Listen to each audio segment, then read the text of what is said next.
Hi friends, welcome to மல்லி promo. இன்றைக்கி நம்ம மல்லி சீரியலில் என்ன விறுவிறுப்பான விஷயம் அப்படின்னு பார்த்தீங்கன்னா, சுடருக்கும் விஜய்க்கும் நடக்க போகிற கல்யாணத்தில் கொஞ்சம் கூட உடன்பாடே கிடையாதுங்க வெண்பாவுக்கு. இதை எப்படியாச்சும் தடுத்து நிறுத்தியே ஆகணும். ஏன்னா இப்போ வெண்பாவை கல்யாணமே ஆகலை, அதுக்குள்ளாடி வெண்பாவை அடிக்க கை வாங்குவோமே. வெண்பாவுக்கு இதே யோசனையாக இருக்குது. இப்போவே நம்மளை இப்படி அடிக்கிறாங்களே, கல்யாணம் ஆனால் நம்மளை என்ன பண்ணுவாங்க? கண்டிப்பாக இதை நடத்த விடவே கூடாது. இவங்க கண்டிப்பாக நல்லவங்க கிடையாது, கெட்டவங்க தான் அப்படின்ற மாதிரி வெண்பா முடிவு பண்ணி வீட்டில் எல்லாருமே உட்காந்துருக்கும்போது விஜய் கிட்ட போய் சொல்கிறாங்க. அப்போ சுடருமே இருக்கா, டாடா நீங்கள் ரேணுகா அம்மாவை கல்யாணம் பண்ணாதீங்க டாடா, ப்ளீஸ் டாடா, உங்களுக்கு கெஞ்சி கேட்டிருக்கேன் டாடா, நீங்கள் அப்படி தப்பி தவறி கல்யாணம் பண்ணிங்கன்னா நான் இந்த வீட்டை விட்டே போகிறேன், எனக்கு நான் எங்கேயாவது போகிறேன் அப்படின்ற மாதிரி பெரிய மனுஷன் மாதிரி பேசவுமே ஒன்றுமே புரியல விஜய்க்கு. என்னடா ஆச்சு செல்லும், ஏன் இப்படி பேசுகிறா அப்படின்ற மாதிரி கேட்குமே. இல்லைடாடா இதை நான் சீரியஸாக தான் சொல்கிறேன் அப்படின்ற மாதிரி சொல்லிவிட்டு அந்த இடத்த விட்டே போயிடுறாங்க. சுடருக்கு தூக்கி வாரி போட்டுருது. என்னடா இது சாணுகாண்ட வாண்டு, இது இப்படிலாம் பேசிட்டு போகுதே. ஆகா, மல்லி தான் நமக்கு எதிரின்னு நினச்சோம், ஆனால் இந்த சின்ன வாண்டும் நமக்கு கண்டிப்பாக எதிரி தான். இவ இருந்தால் கண்டிப்பாக நம்ம கல்யாணம் நடக்காது, இவளை கடத்தியே ஆகணும் அப்படின்னு சொல்லிட்டு இப்போ நம்ம வெண்பா குட்டியை சுடர் ஆள் வச்சு கடத்த பிளான் போட்டுட்டா.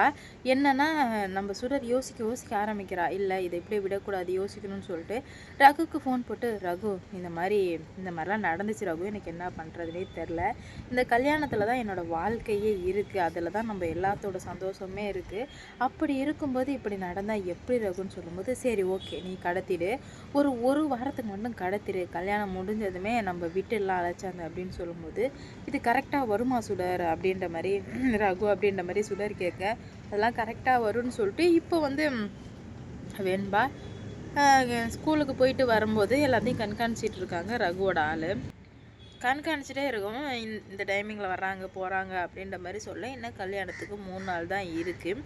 இதில் வீட்டில் வெண்பா யாருக்கிட்டுமே பேசுகிறதே கிடையாது, மல்லிக்கிட்ட மட்டும்தான் பேசுறது. வேறு யாருக்கிட்டையுமே பேசாமல் இருந்ததுனால எல்லாருக்குமே மல்லி சொல்லி கொடுத்து தான் இவ இந்த மாதிரிலாம் பண்ணுறா அப்படின்ற மாதிரி பேச ஆரம்பிச்சிட்டாங்க. நம்ம மல்லிக்கு இதுக்கு எந்த சம்மந்தமும் இல்லை இல்லையா, அதனாலேயே விஜய் என்ன பண்ணுறது போகிறனே தெரியாமல் ஒரு லிங்கே பாண்டே இல்லாமல் தான் போயிட்டுருக்கு. அப்போ தான் நம்ம வெண்பா கரெக்டாக ஸ்கூலுக்கு போயிட்டு வரும்போது வெண்பாவை தூக்கிடுறா சுடர் சொல்லி ரகுவோட ஆள் வெண்பாவை தூக்கி காரில் போட்டுடுறாங்க. நம்ம மல்லி கூப்பிட போனாங்க இல்லையா, அங்கே நம்ம மல்லி பார்த்துடுறாங்க.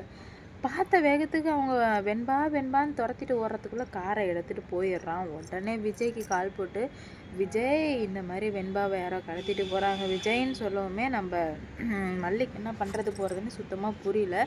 என்ன மல்லி சொல்கிறேன், நீ தான் கரெக்டாக போவியே, ஏன் போகாமல் விட்ட? இல்லை நான் கரெக்டாக போகிறதுக்கு முன்னாடியே வெண்பாவை கூட்டிக்கிட்டு போயிட்டாங்க மல்லி அப்படின்னு விஜய் அப்படின்ற மாதிரி சொல்கிறாங்க. உடனே விஜய் அழுது பிடிச்சிட்டு இங்கே கேட்டால், இல்லை மல்லியம்மா வந்திருக்காங்கன்னு சொல்லிட்டு ஒரு பையன் வெண்பாவை கூப்பிட்டு போனாங்க. எப்போதும் மல்லி தானே கூப்பிட்டு போவாங்க, அந்த இதில் தான் நாங்களும் அனுப்பணும் அப்படின்ற மாதிரி சொல்கிறாங்க. என்ன மேடம் இவ்வளோ அசால்ட்டாக பதில் சொன்னால் எப்படி மேடம் அப்படின்ற மாதிரி விஜய் கேட்குறதுக்கு அவங்க சொல்கிறாங்க, இதில் சொல்கிறதுக்கு எதுவுமே இல்லையே, அவங்க கூப்பிட்டாங்க போனாங்க, எங்கள் மேலே என்ன சார் தப்பு இருக்குது, தேவையில்லாமல் எங்கள் மேலே கோவப்படாதீங்க அப்படின்ற மாதிரி அவங்க சொல்லிடுறாங்க. உடனே நம்ம என்ன பண்ணுறது போகிறேன்னு தெரில விஜய்க்கு. போலீஸ் ஸ்டேஷனில் போய் கம்ப்ளைண்ட் கொடுப்போன்னு சொல்லிட்டு போலீஸ் ஸ்டேஷனுக்கு போயிட்டு கம்ப்ளைண்ட் கொடுக்குறாங்க, இந்த மாதிரி என் பிள்ளைய கடத்திட்டாங்க அப்படின்னு சொல்லிட்டு. கார் நம்பரை நோட் பண்ணிக்கலாமான்னு கேட்குறதுக்கு மல்லி இல்லை நான் நோட் பண்ணலை, என் பிள்ளைய தூக்கிட்டு போனதுமே நான் அதிலே கான்சன்ட்ரேஷன் பண்ணிட்டேன், அதனால் நான் நோட் பண்ணலை அப்படின்ற மாதிரி மல்லி சொல்கிறாங்க.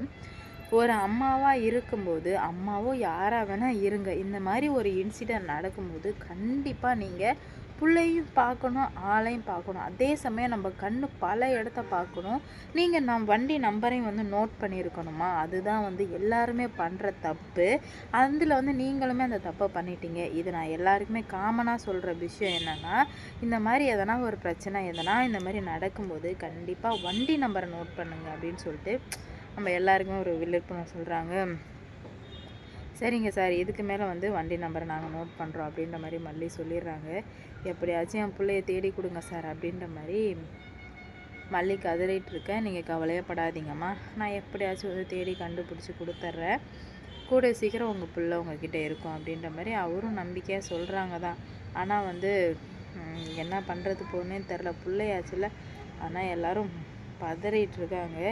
என்ன நடக்க போகுது, எந்த மாதிரி கொண்டு போகிறாங்க அப்படின்னு சொல்லிட்டு வெயிட் பண்ணி பார்க்கலாம். இவ்வளோ நாளாக இருந்ததுக்கும் இப்போ இருக்கிறதுக்கும் நிறைய வந்து வித்தியாசங்கள் இருந்துகிட்ருக்கு. எந்த மாதிரி கொண்டு போகிறாங்கன்னு சொல்லிட்டு வெயிட் பண்ணி பார்க்கலாம். நம்ம மல்லி சொல்கிறாங்க, எனக்கு யார் பாப்பாவை கடத்திருப்பாங்கன்னு எனக்கு நல்லா தெரியும், நான் வந்து கொண்டு வரேன் அப்படின்ற மாதிரி சொல்லுவோமே. என்ன மல்லி யார் கடத்திருப்பாங்க சொல்லு அப்படின்ற மாதிரி கேட்க, அதெல்லாம் எனக்கு தெரியும் விஜய், நான் இன்னும் 24 மணி நேரத்தில் நான் பிள்ளையோடு வந்து நிற்கிறேன் அப்படின்ற மாதிரி சொல்கிறேன்.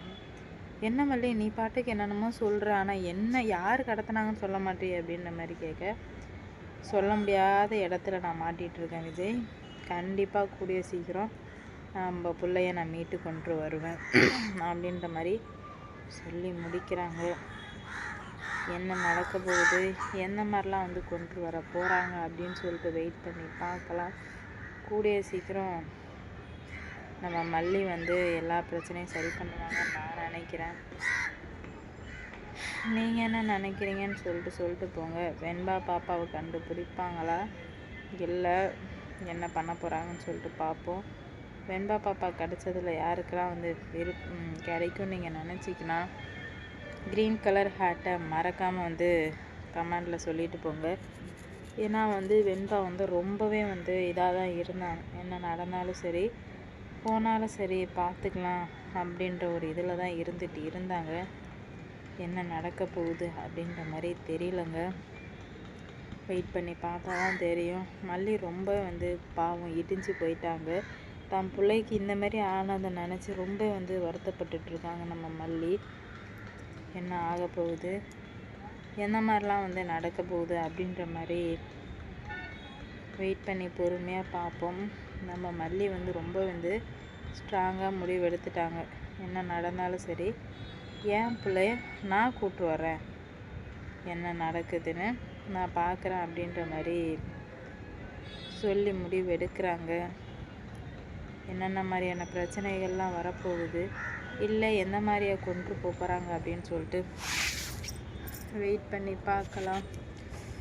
கூடிய சீக்கிரம் நம்ம மல்லி என்ன பண்ண போகிறாங்க அப்படின்னு சொல்லிட்டு வெயிட் பண்ணி பார்ப்போம்.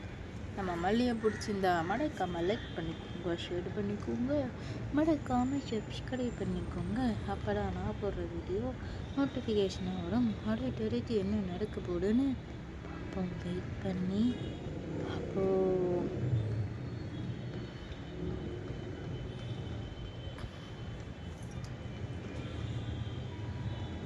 லைக் ஷேர் சப்ஸ்கிரைப் பண்ணிக்கோங்க.